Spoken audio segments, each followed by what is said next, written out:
सभी प्रकार की चर्चा के लिए हम तैयार हैं। मैं सदन में ही बैठूंगा, सबको सुनूंगा और सब चीजों का जवाब दूंगा। सरकार के पास छुपाने के लिए कुछ नहीं। अमित शाह ने कहा मैं हर सवाल का जवाब दूंगा, लेकिन राहुल गांधी ने साफ कह दिया कि हमें जवाब नहीं बल्कि इस्तीफा चाहिए। आखिर संसद में ऐसा क्या हुआ कि शाह के बयान के बाद ही सियासी टकराव और ज्यादा बढ़ गया? आइए जानते हैं कि पूरा मामला क्या है। नमस्कार, आप देख रहे हैं न्यूज गंगा, मैं हूं आपके साथ अंकिता। संसद में छात्र आंदोलन को लेकर घमासान लगातार बढ़ता जा रहा है। विपक्ष लगातार गृह मंत्री अमित शाह से जवाब मांग रहा है। विपक्ष का सवाल है कि छात्रों पर लाठीचार्ज और गोली चलाने के आदेश किसने दिए? लगातार दबाव के बीच अब अमित शाह ने लोकसभा स्पीकर ओम बिरला को पत्र लिखकर इस मुद्दे पर चर्चा की मांग की है।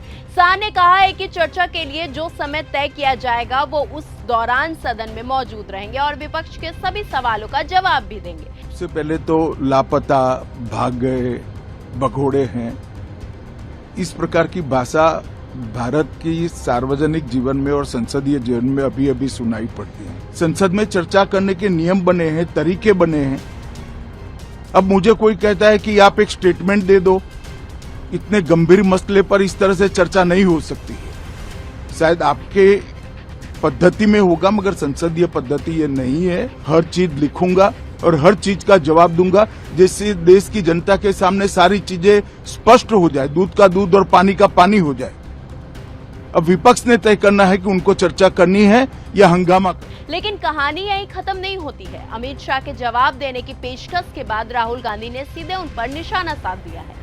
राहुल गांधी ने कहा है कि विपक्ष अमित शाह का लेक्चर सुनने में दिलचस्पी नहीं रखता। उनका सवाल सीधा है, छात्रों पर गोली और लाठी चलाने का आदेश किसने दिया है? राहुल गांधी ने यहां तक कहा कि अगर अमित शाह ने छात्रों पर कार्रवाई का आदेश दिया है तो उन्हें इस्तीफा दे देना चाहिए, और अगर उन्होंने आदेश नहीं दिया है तो फिर उनकी जिम्मेदारी तय होनी चाहिए। 20 दिन के लिए गायब हो गए।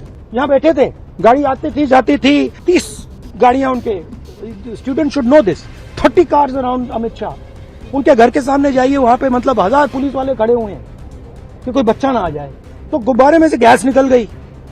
अब लास्ट मिनट वो उसमें फिर से गैस भरने की कोशिश कर रहे हैं, बट गुब्बारा फट गया है। यानी अब विपक्ष सिर्फ अमित शाह के जवाब की मांग नहीं कर रहा, बल्कि उनके इस्तीफे की भी मांग भी तेज हो गई है।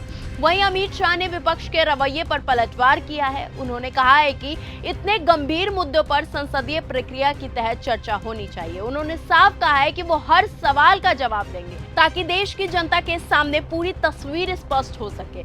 अमित शाह ने विपक्ष से सवाल किया है कि उन्हें चर्चा करनी है या फिर सिर्फ हंगामा करना है, लेकिन विपक्ष का आरोप है कि पूरे सत्र में सरकार ने जवाब देने से बचने की कोशिश की और अब सत्र के आखिरी दौर में चर्चा की बात की जा रही है। समाजवादी पार्टी प्रमुख अखिलेश यादव ने भी सरकार पर निशाना साधते हुए कहा कि भाजपा जवाब देने के बजाय सत्र खत्म करने की जल्दी में है। उनका कहना है कि देश में भाषण नहीं, जवाब और जवाबदेही चाहता है।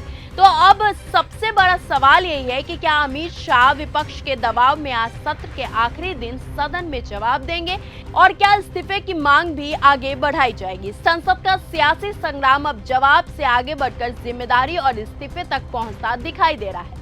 फिलहाल इस खबर में सिर्फ इतना ही। आपकी इस खबर पर क्या कुछ राय है? क्या 20 दिन बाद अमित शाह की चिट्ठी विपक्ष के दबाव का नतीजा है, या फिर सरकार सच में छात्र आंदोलन के मुद्दों पर खुलकर बात करना चाहती है? अपनी राय कमेंट बॉक्स में जरूर बताएं। तब तक के लिए धन्यवाद। अगर आपको यह हमारा वीडियो पसंद आया हो तो इसे लाइक और शेयर करना बिल्कुल ना भूलें। साथ ही हमारे चैनल न्यूज गंगा को सब्सक्राइब और फॉलो जरूर करें ताकि देश और दुनिया की हर बड़ी खबर आप तक सबसे पहले पहुंचे।